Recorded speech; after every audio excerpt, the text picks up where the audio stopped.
ahora te escucho, ahora te escucho. Perfecto. Bien, comenzamos. Gracias. Bien, comenzamos. Estamos en vivo. Tenemos la clase número 2 sobre psicología del caos, el mundo TOU y su impacto, su, su, su influencia en nuestro mundo. Como siempre tratamos de hacer un análisis un poco más intelectual, un poco más personal, y no solamente al punto de vista cósmico o cabalístico, sino cómo esto se aplica en nuestra realidad. Vamos a hacer un pequeño resumen nada más para retomar el tema. Habíamos dicho que el mundo previo a este mundo, no hablamos de mundos ni extraterrestres. Cuando en la Kabbalah se refiere a mundos, no se refiere a una creación con seres humanos y con todo lo que nosotros conocemos, sino más que todo a una concepción, a un origen, a un punto de partida. Entonces, decíamos que había un punto de partida de un mundo que era mucha luz y poco receptor, que significaba muchísima impacto y poca receptividad, poco recipiente. Dijimos varios ejemplos sobre esto, sobre mismo un vaso que necesita tener la capacidad para recibir lo que uno le va a dar, si no es un desperdicio, algo que no es apropiado. Entonces no se refería sino a una cantidad de luz, sino la esencia de la luz era una esencia de una luz más potente. Lo comparamos también con la emoción frente al intelecto, que quiere decir que la emoción es más impulsivo, más poderoso, pero al mismo tiempo menos ordenado, y ese desorden podía provocar un caos.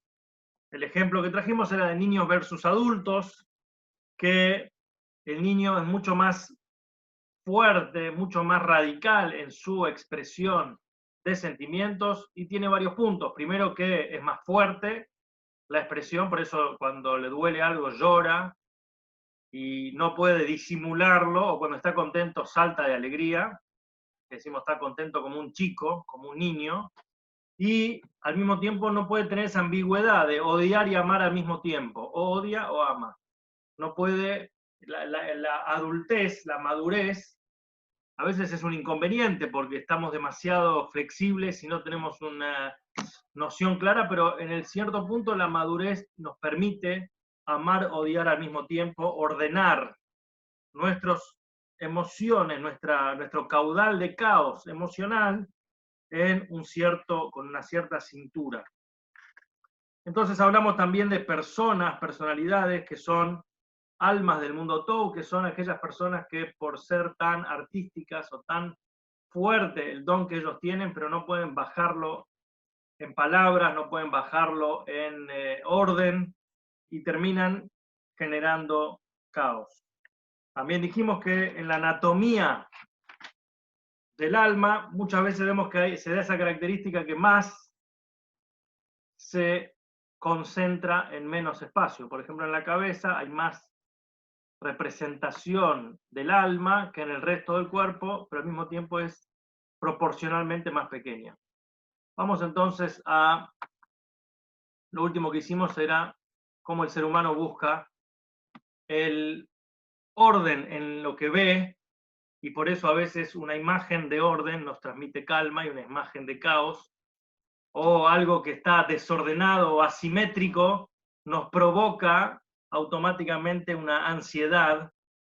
Pero vamos a ir directamente al punto segundo que quedó pendiente de la semana pasada. Nosotros hablamos que el mundo del caos puede ser un mundo preliminar, puede ser un mundo pretérito, anterior, y por eso también acá lo figuramos con la infancia, pero también hay un efecto algo concreto que sucedió con el mundo de Tou. La Kabbalah nos dice que el mundo de Tou explotó.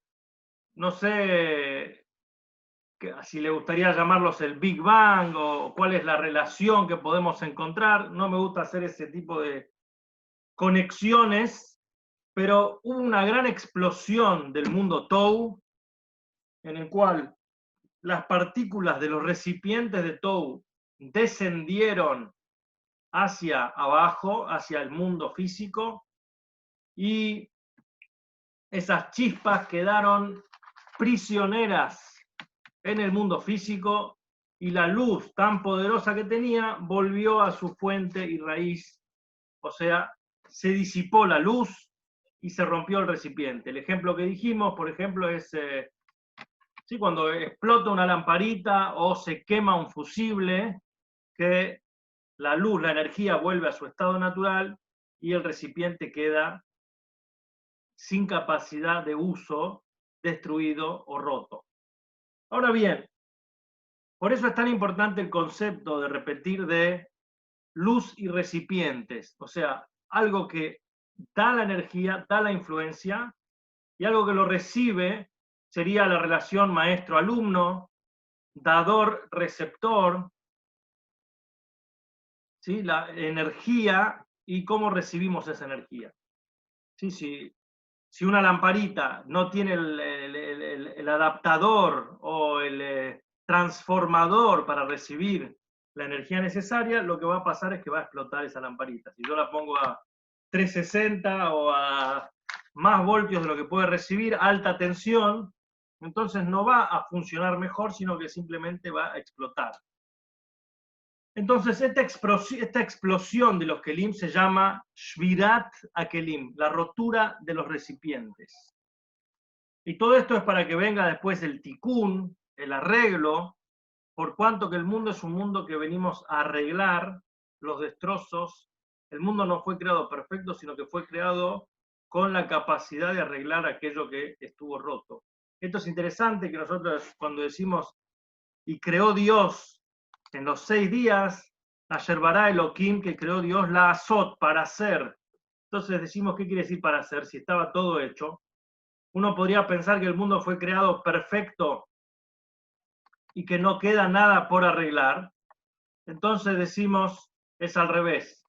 El mundo fue creado imperfecto, con una gran tarea que tenemos nosotros de resolver y buscar estas chispas perdidas, estas fragmentos de luz muy profunda, muy elevada, que tenemos que rescatar, redimir, ¿sí? Y devolver a su fuente o darles un sentido más profundo. El ejemplo de la muralla caída es que la piedra que estaba más alta es la que cae más lejos de la piedra, o sea, del centro de la muralla. Vamos a ver el ejemplo. Si nosotros tenemos la parte más alta de la muralla, es la que termina cayendo más distante de su origen. Entonces, cuando yo encuentro algo muy bajo, quiere decir que tiene un origen muy elevado. Ahora bien, vamos a un ejemplo más concreto sobre qué significa un receptor. ¿Qué significa un receptor?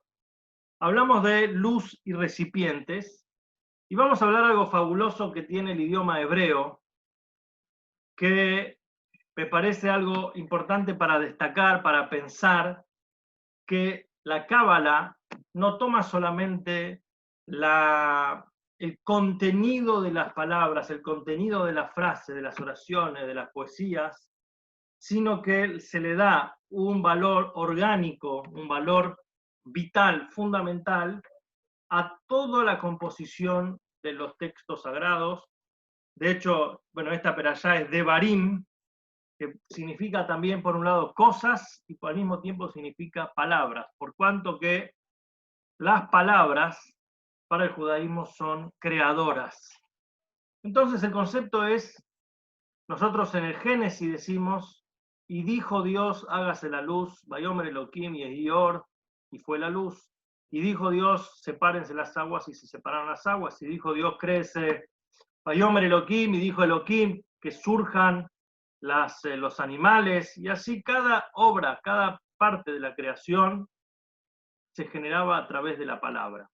Por lo cuanto que la palabra divina es creativa. De hecho, se dice que toda la sustancia de este universo está compuesta de palabras. En otros de letras divinas, que forman las palabras, y cada combinación, por eso es tan importante el nombre en hebreo, y no solamente el nombre de la persona, que cuando uno pide por el alma de la persona, nosotros decimos que el alma se identifica con el nombre hebreo que lleva, sino que incluso los seres inanimados, como una piedra, se componen de las 3 letras que forman piedra, que son Aleph, Bet, Nun, Eben, piedras, por ejemplo.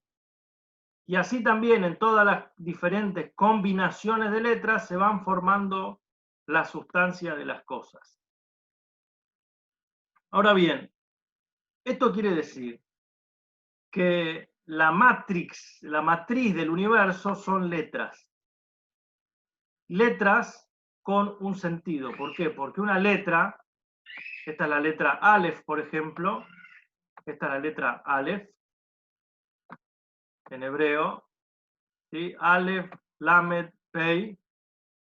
La letra tiene en su interior la fuerza de ser el receptor, es el vaso que contiene la energía divina.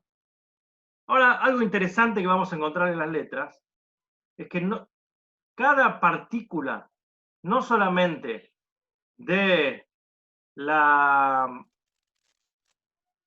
composición de una palabra entera, una frase entera tiene sentido, sino que incluso las letras se forman de letras más pequeñas. Y esto quiere decir, por ejemplo, la letra Aleph, que es la primera, y esto es algo que vamos a ver, si Dios quiere, en un curso aparte que hay que hacer de la importancia o la enseñanza de las letras hebreas. En la letra Aleph tenemos una yud arriba y una yud invertida abajo. Yud tiene un valor, primero que vemos el valor numérico, 10. ¿Cuánto suma la palabra yud? 10. Acá tenemos otra yud, 20. Y esta es una letra Vav acostada en diagonal, 6. Acá tenemos, en la Aleph está el valor 26, que es el nombre de Dios. Vemos cómo Dios está incluso en la formación de una letra básica como la Aleph. O sea, la Aleph se compone de otras letras, incluso los puntos y líneas tienen sentido, si yo fragmento la letra, la descompongo, analizo los componentes y hay letras primarias. Las letras primarias son puntos y líneas que hacen que se formen el resto de las letras. Así tenemos la Bet, es una Vav acostada y una Reish arriba. Y así cada letra se forma de otras palabras. Por ejemplo, en la letra Kuf sería como una Haf y una Vav, una letra Vav abajo. 26.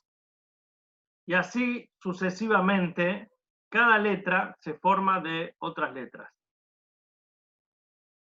El segundo punto, o sea, vemos que hay sentido incluso en la morfología, en la forma de las letras, ya hay un sentido oculto. Y de hecho acá tenemos mucho sentido especial.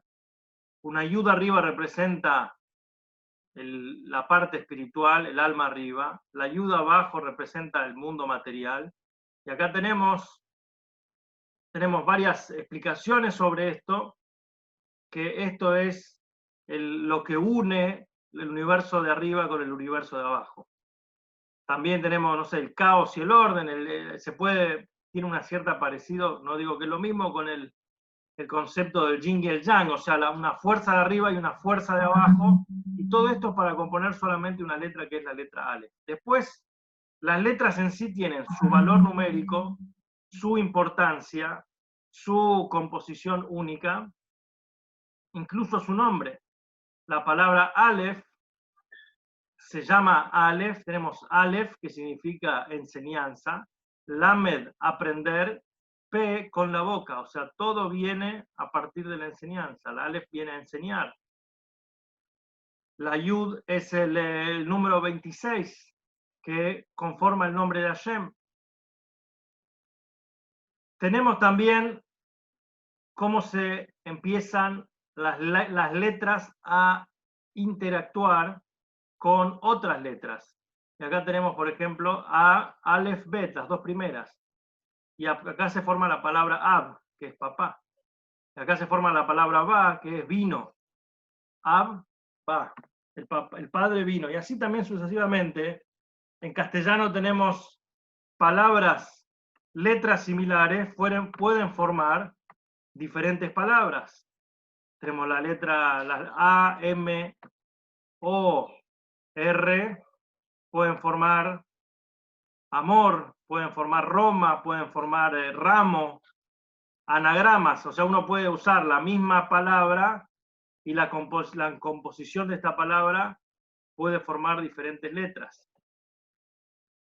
Puede formar diferentes palabras con las mismas letras, pero entonces tenemos el valor individual de cada letra, incluso las partes de las letras en hebreo tienen sentido, cómo se conforma la letra, y la combinación de estas letras tienen palabras. Cada vez se va haciendo más y más complejo, pero quiere decir que en hebreo no hace falta que sea una palabra entera para tener sentido. Hay ciertas palabras en castellano que significan algo, pero una palabra suelta, por lo general, necesita estar acompañada de un contexto.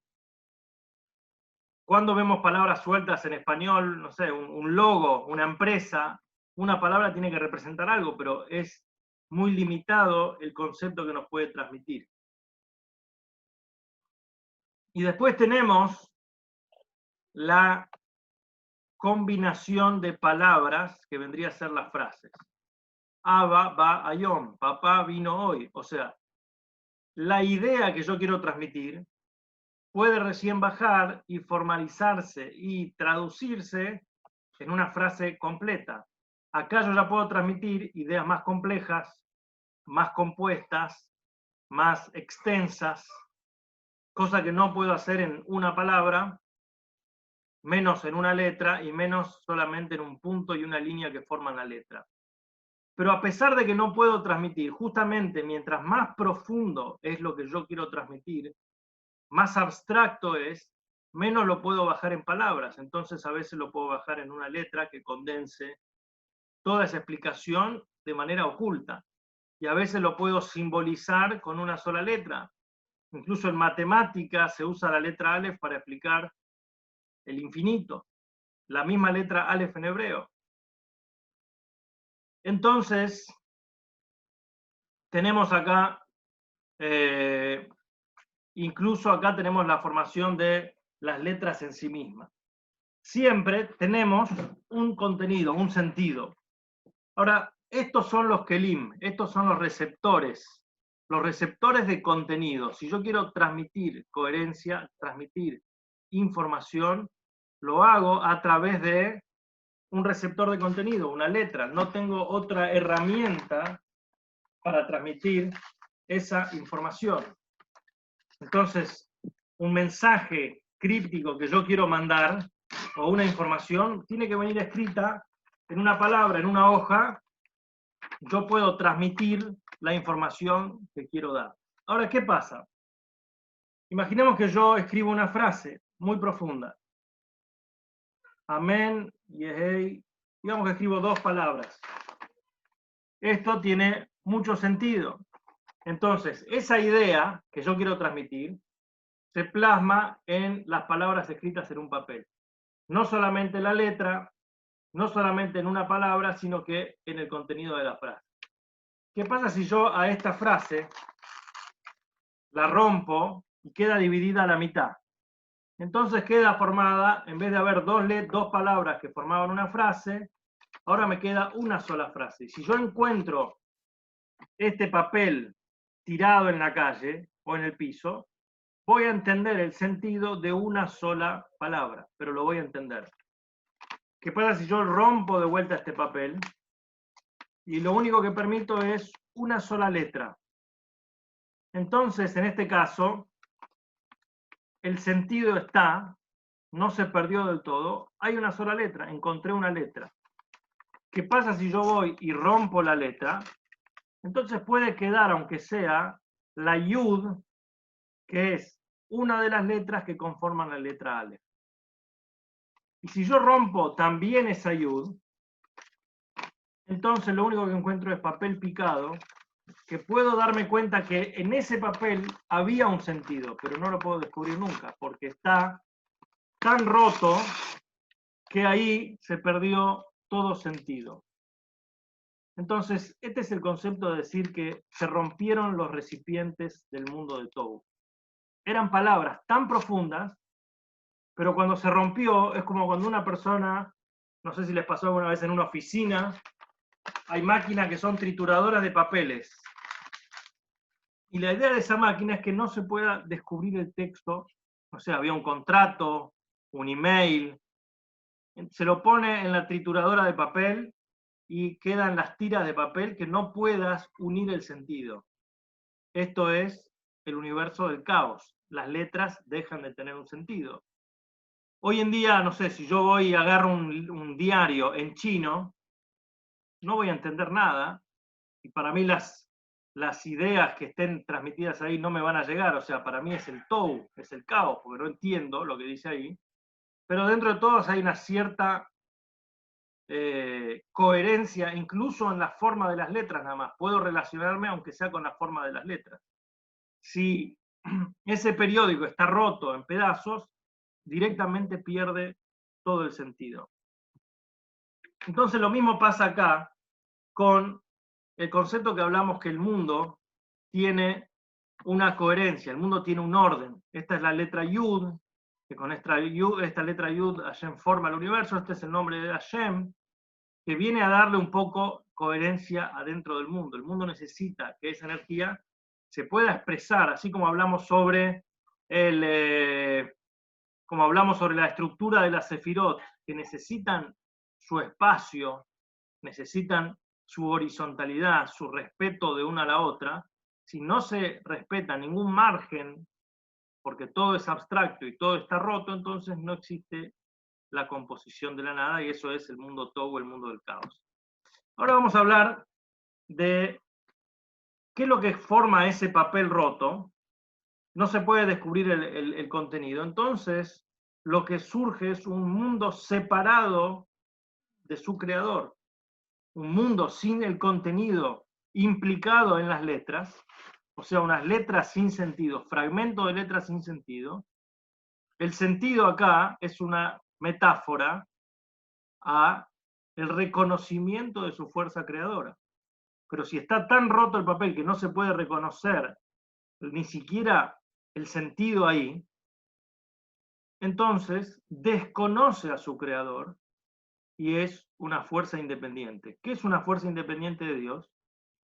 El mundo material, el mundo del mal, la perversidad. Es ahí donde pueden empezar a surgir seres que no reconozcan a su creador, por cuanto que el sentido no puede morar sobre ellos. Entonces son como chispas que le queda. El ejemplo que trae la Kabbalah es como un frasco de perfume que se hizo añicos, se hizo pedazos, y que uno no puede disfrutar del perfume en ese frasco, pero le quedan los fragmentos. Y los fragmentos le queda una fragancia de su estado original. ¿Qué es la tarea nuestra en el mundo del orden? Ordenar ese caos, darle un sentido, volver a rearmar las letras, volver a rearmar las palabras y encontrar en ese, sería como un rompecabezas, encontrar las piezas del rompecabezas y rescatarlas. Ahora vamos a hablamos la vez pasada, de personalidades del mundo de Tohu. Otro buen ejemplo para explicar lo que es un recipiente y un dador, dijimos el ejemplo de una vela. Una vela es un buen ejemplo por cuanto que tiene la mecha, el combustible, el cuerpo de la mecha, y tiene también el fuego. El fuego vendría a ser acá la espiritualidad, vendría a ser acá la parte del maestro, la energía, y la mecha sería el receptor de la energía. Ahora tenemos varias, en el Talmud de Shabbat se habla, ¿qué mechas, qué velas, Bamemad Likim, con qué velas se puede encender para que sea Shabbat? Y se trae un listado muy extenso sobre tipos de mechas que no son buenas y tipos de combustibles que no son buenos.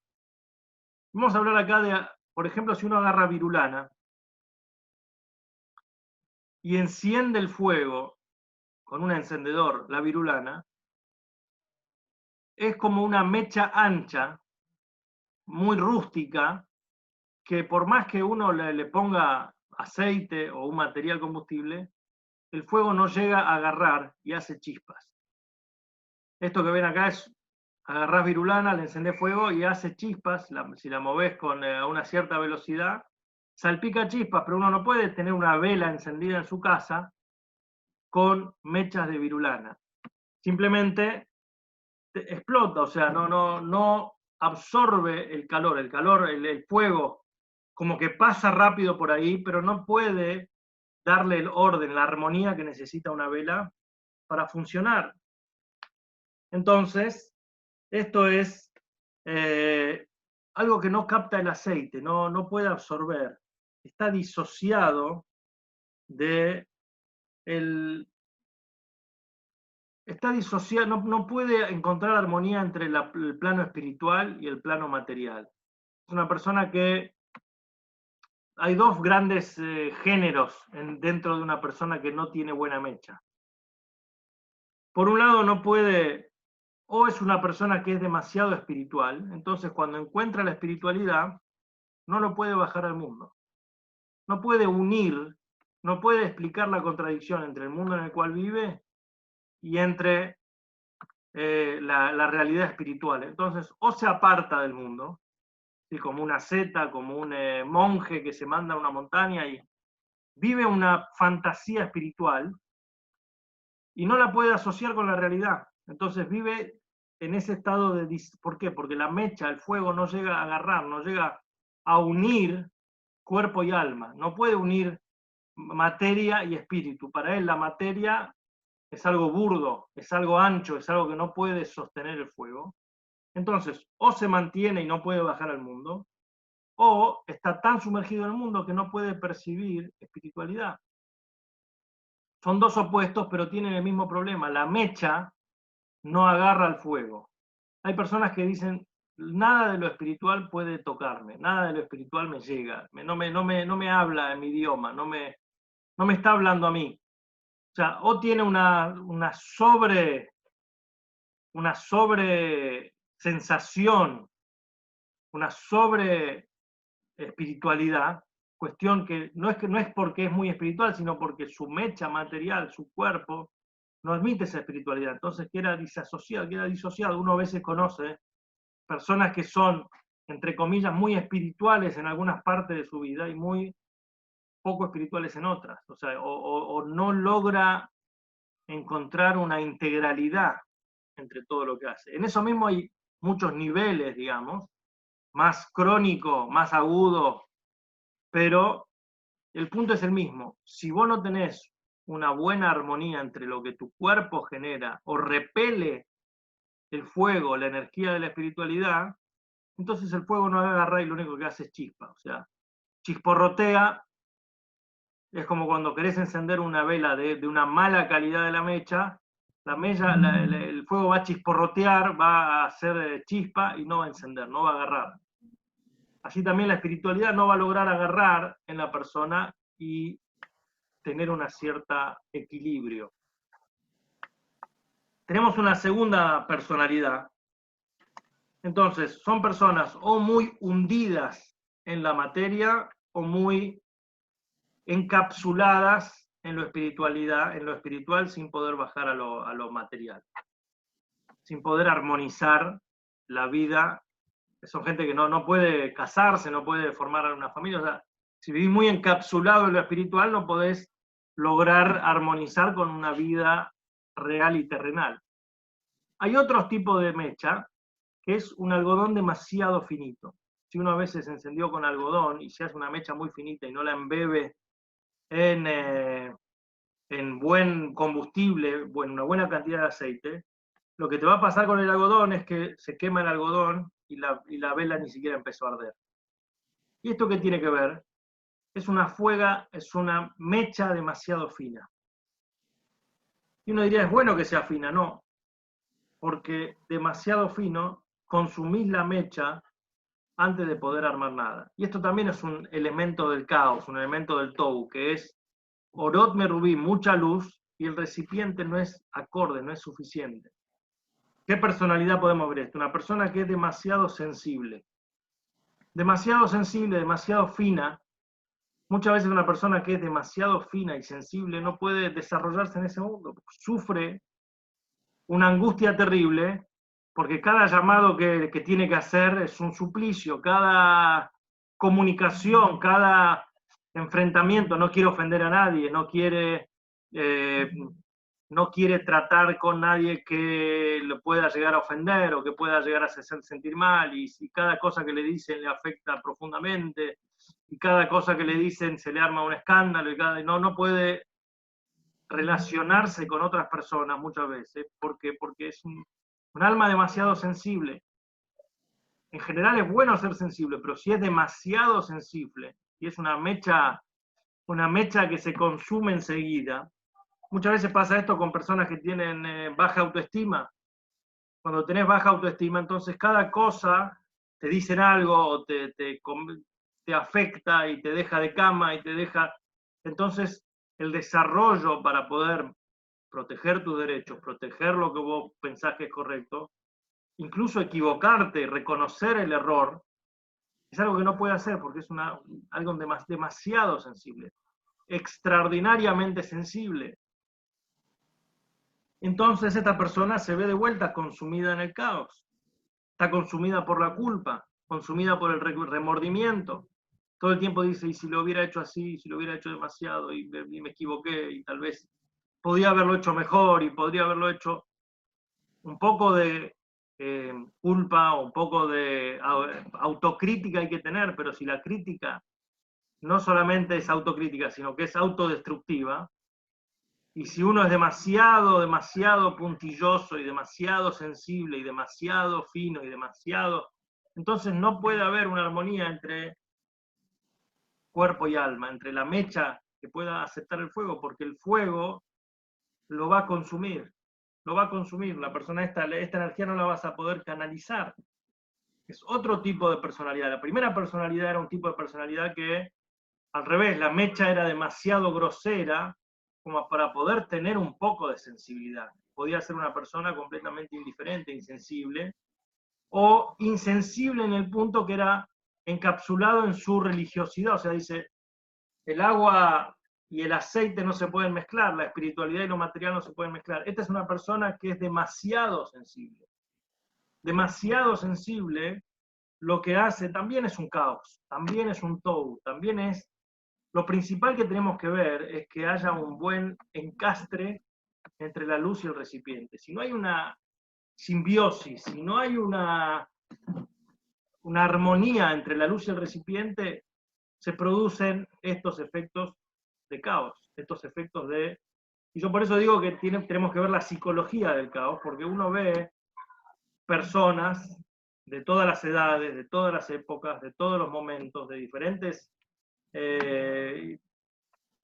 procedencias familiares y socioculturales y socioeconómicas, y uno a veces dice, qué difícil es encontrar la armonía en la mecha correcta, el combustible correcto y la energía correcta, el fuego correcto. O sea, el ejemplo del ser humano que es como una vela, que por eso en un Yortzeit, en un momento de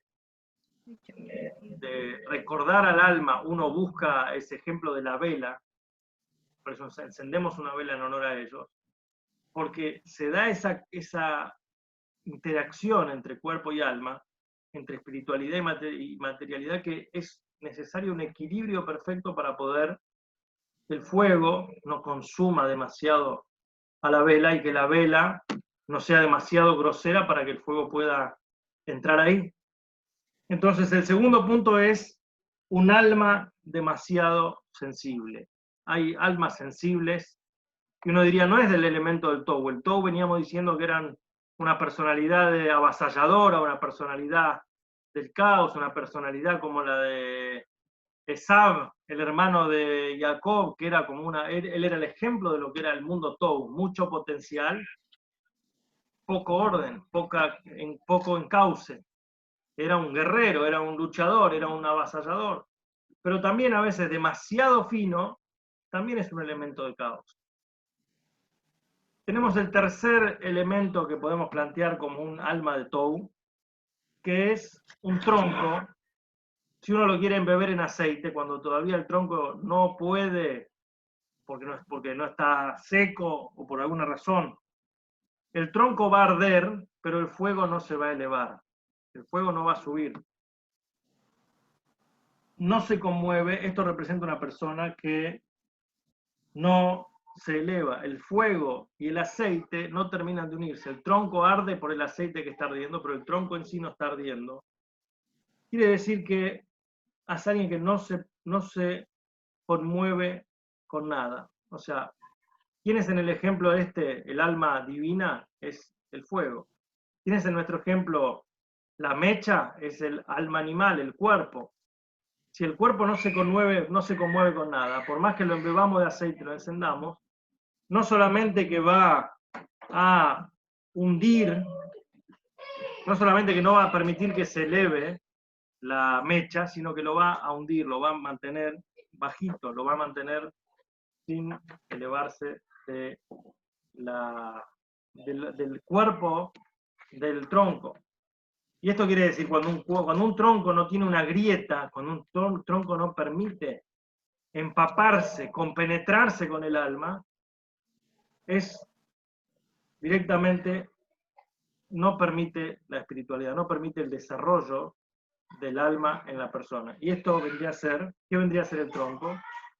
El tronco representa el ego demasiado fuerte. Cuando hay un ego demasiado fuerte, cuando no hay ninguna grieta en este tronco que está herméticamente cerrado, entonces no permite que el aceite pueda penetrar, que pueda embeberse en aceite. Entonces el aceite no penetra y el fuego no sube. Por eso también una persona que tiene una personalidad que no encuentra armonía, una persona que tiene demasiado ego puede tener todo en la vida, pero no va a penetrar, no va a poder brillar, no va a poder evolucionar. Y hay personas que son muy capaces, pero el ego es su peor enemigo, porque no permite la empatía, porque no le permite no ser conformista y buscar siempre mejorar. A veces se convence que lo que él tiene es lo mejor que hay. Y así sucesivamente, entonces, también esta personalidad se deja llevar por el caos, se deja llevar por no poder encontrar cómo se soluciona todo esto. Hay que poder tener principalmente la gran diferencia, y acá este es el punto que vamos a explicar, cuál es la diferencia entre el Tou y el Tikkun. ¿Cuál es la diferencia entre el mundo del caos y el mundo del orden?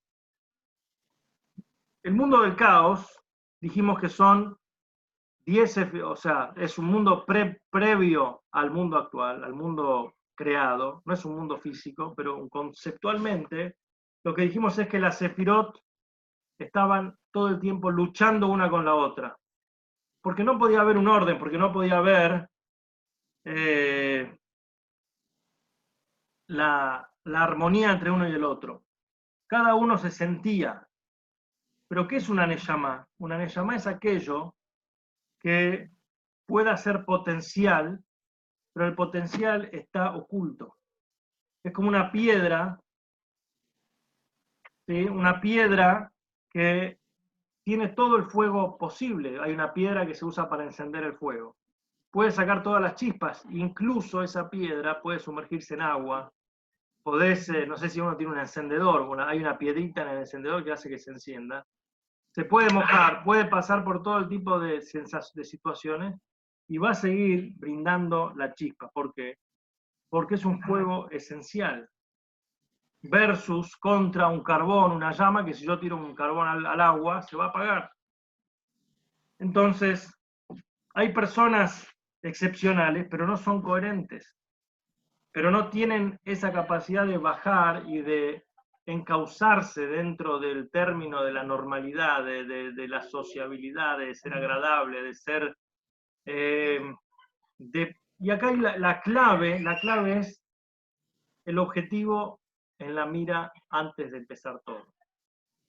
Y esto en cualquier negociación entre empresas, negociación familiar, negociación entre hermanos, negociación personal. ¿Querés que se solucione el problema o querés quedarte con la razón? O sea, ¿cuál es tu interés? El mundo todo era fabuloso, luces maravillosas, poderosas, extraordinarias, poca recepción, poca paciencia, vamos a decir. Y claro, es un caos, donde están, dijimos el ejemplo, el equipo de fútbol, son todas estrellas y se van a terminar matando entre todos, porque todos tienen el ego y dicen, no, yo quiero meter el gol, no, yo quiero meter el gol, no, yo quiero meter el gol.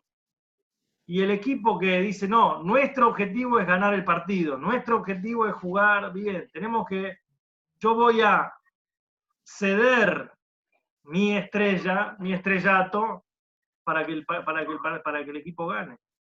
Entonces, a pesar de que en términos normales uno podría decir que el Tou es más poderoso que el orden, que Esav era más poderoso que su hermano Jacob, era más humilde, más sumiso, y Esav era un gran líder, entusiasmo, con poder y con fuerza y con lucha. ¿Dónde estaba el objetivo? ¿Dónde estaba la motivación? ¿Dónde estaba Jacob decía, yo hago lo que hay que hacer, no lo que yo quiero hacer. Y esa es la clave, esa es la diferencia. Uno está pensando, uno está apuntando hacia el objetivo y el otro está apuntando hacia sí mismo. Para terminar, hay una historia con un hombre que era un hombre que le iba muy bien económicamente y que era un hombre estudioso, bien conocedor de la Torá y de las mitzvot, un hasid del primer rebbe de Jabal, y tuvo un revés económico fulminante. Todo lo que él tenía, su fortuna se puso en riesgo, se le dio vuelta la rueda de la fortuna y quedó básicamente fundido. Entonces fue a lo de su rebbe a pedirle una bendición para que le dé una bendición para revertir la situación, ¿no? Él estaba tremendamente preocupado. Entonces tuvo una audiencia privada y le planteó el problema.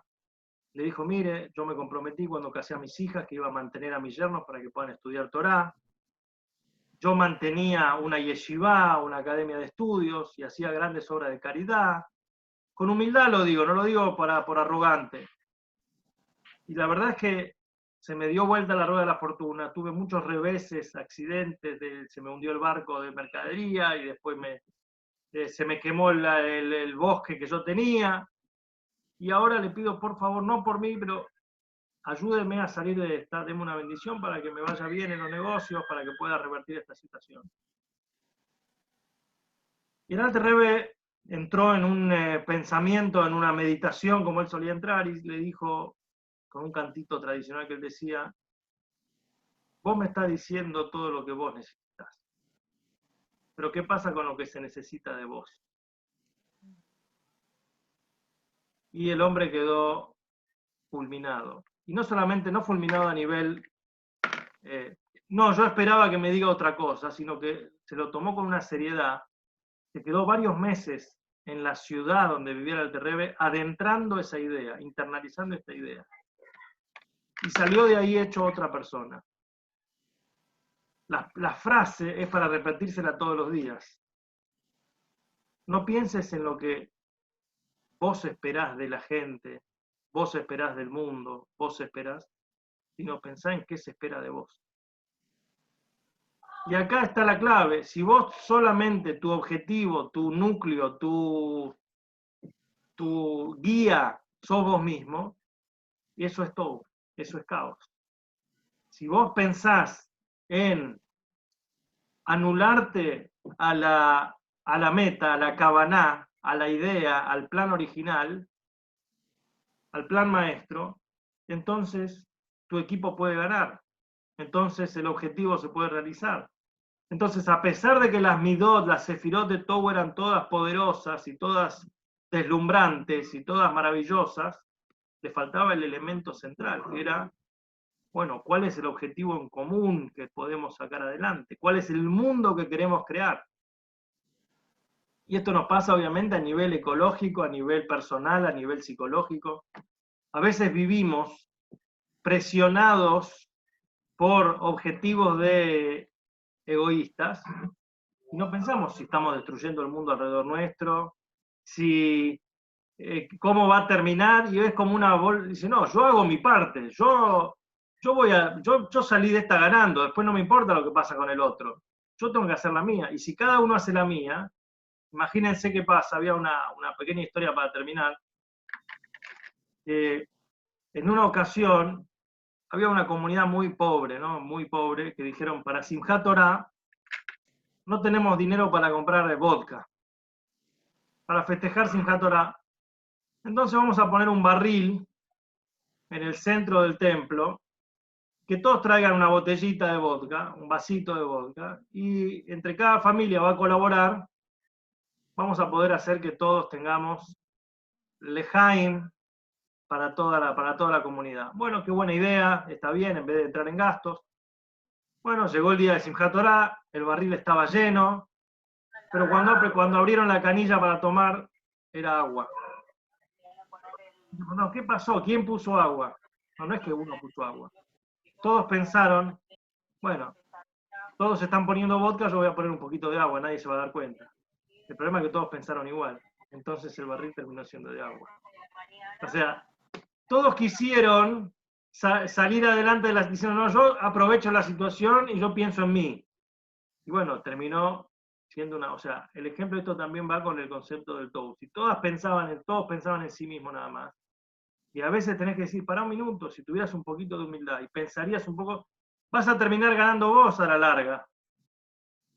Si dejás de pensar en vos y pensás en el equipo, pensás en el mundo, pensás en la familia, pensás en el resto, el que gana sos vos también. Necesitas bajarte de ese pensamiento egoísta. En cambio, las Sefirot de Tou dijeron, no, yo pienso en mí, y que el mundo explote, no pasa nada, problema del mundo. Y el mundo explotó. Entonces, este es el concepto, el peligro fundamental de tener una actitud de Tou frente al mundo. Tenés que pensar en el objetivo y no solamente en vos mismo. Bueno, este es un poquito el resumen, la segunda parte del Tou.